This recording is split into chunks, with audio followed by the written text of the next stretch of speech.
प्यारे बच्चों, दिनांक आज 30 जून 2020, कक्षा 7वीं, विषय संस्कृत, उप विषय है सुभाषितानि पाठ का अभ्यास।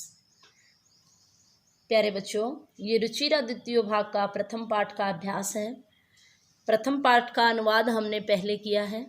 अगर किसी बच्चे का कुछ याद करने में कठिनाई है या प्रश्नों को याद करने में कठिनाई हो तो आप इसकी पहले वाली वीडियो भी देख सकते हैं।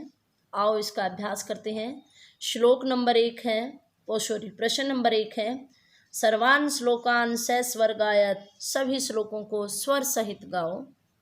आपने इसको गा के देखना है। जैसे आपको तर्ज इसमें अच्छी लगे वैसे आप इसमें लगा सकते हैं। स्वर इसको क्या है, गा के देखिए। आगे है प्रश्न नंबर 2, यथा योग्यम श्लोक अंशान मेलियत, जिसका जिसके साथ जोड़ हो उसी श्लोक अंश को क्या है, मिलाओ। धन धान्य प्रयोगेषु विद्या संग्रहेषु च विस्मय न कर्तव्य है बहुरत्ना वसुंधरा।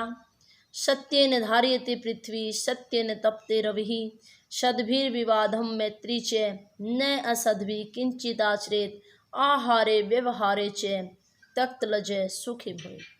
इन श्लोकांशों को आप बड़ी आसानी से मिला सकते हैं क्योंकि आपने इस पाठ की हिंदी की है। आगे है प्रश्न नंबर 3, एक पदेन उत्तरित, एक पद के द्वारा उत्तर दो।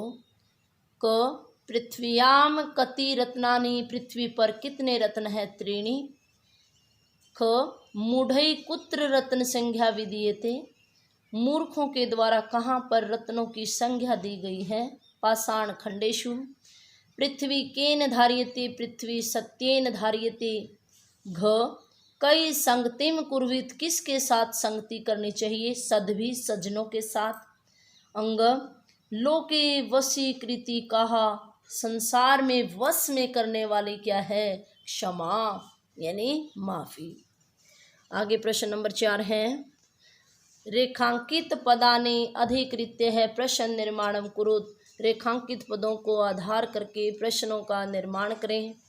क सत्येन वाति वायु, यानी सत्य के द्वारा ही वायु बहती है, तो इसकी हिंदी हुई किसके द्वारा, किसके द्वारा की संस्कृत क्या आएगी, केन।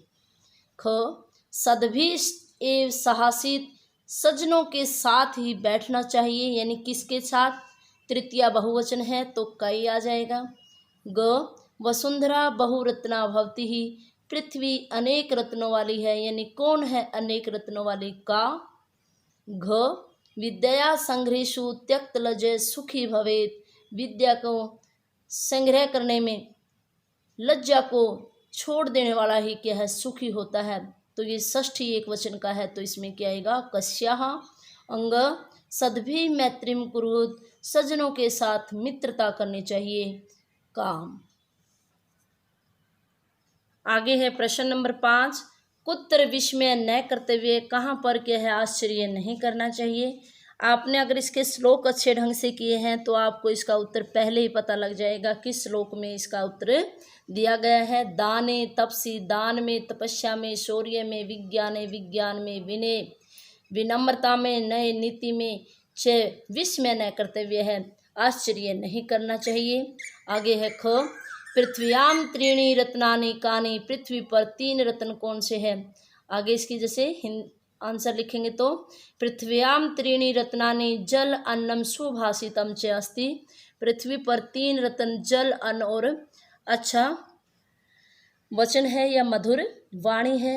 आगे है ग त्यक्त लज्जा कुत्र सुखी भवेत्, लज्जा को छोड़ने वाला कहाँ पर क्या है, सुखी होता है। धन धान्य प्रयोगेषु, धन धान्य के प्रयोग में। विद्या संग्रहेषु, विद्या को इकट्ठा करने में। आहारे आहार में। व्यवहारे च और व्यवहार में। त्यक्त लज है, लज्जा को छोड़ने वाला, सुखी भवेत है, सुखी होगा। आगे है प्रश्न नंबर 6, मंजूषात है, मंजूषा बोलते हैं पेटी को, यानी ये जो रेड में आपको दिया गया है, ये ब्लू में आपको जो ये दी गई है ये आपकी पेटी है। मंजूष आता है। पेटी से पदाने पदों को चित्वा चुन करके लिंग के अनुसार लिखत लिखो। इसमें एक पेटी में कुछ शब्द दिए हैं, नीचे दिए हैं पुल्लिंग, स्त्रीलिंग और नपुंसकलिंग। पुल्लिंग यानी जो पुरुष जाति से संबंध रखते हो, स्त्रीलिंग जो स्त्री जाति से संबंध रखते हो, नपुंसकलिंग जो न पुल्लिंग है न स्त्रीलिंग है, वो किस में आते हैं? नपुंसकलिंग में। शब्द दिए हैं रत्नानि वसुंधरा, सत्येन सुखी, अन्नम, वह्नि, रवि, पृथ्वी और संगीतम। इसमें पुल्लिंग कौन कौन से हैं? सुखी, वह्नि और रवि। स्त्रीलिंग संगतिम, वसुंधरा, पृथ्वी। नपुंसकलिंग है अन्नम, रत्नानि, सत्येन। आगे है प्रश्न नंबर 7। अधोलिखितेषु धातवे के संति, नीचे लिखे गए पदों में धातु कौन सी है? पद दिया है करोति यानी इसमें धातु है क्री। पश्य ये दृश्य धातु है। भवेत इसमें भू धातु है। तिष्ठति इसमें स्था धातु है। आशा है प्यारे बच्चों आपको इस पाठ का अभ्यास समझ में आया होगा। इसको आप 4-5 बार देखिए ताकि आपको अच्छी तरह से याद हो जाए। आपका दिन शुभ रहे, स्वस्थ रहे। इस वीडियो को लाइक कीजिए, सब्सक्राइब कीजिए। धन्यवाद।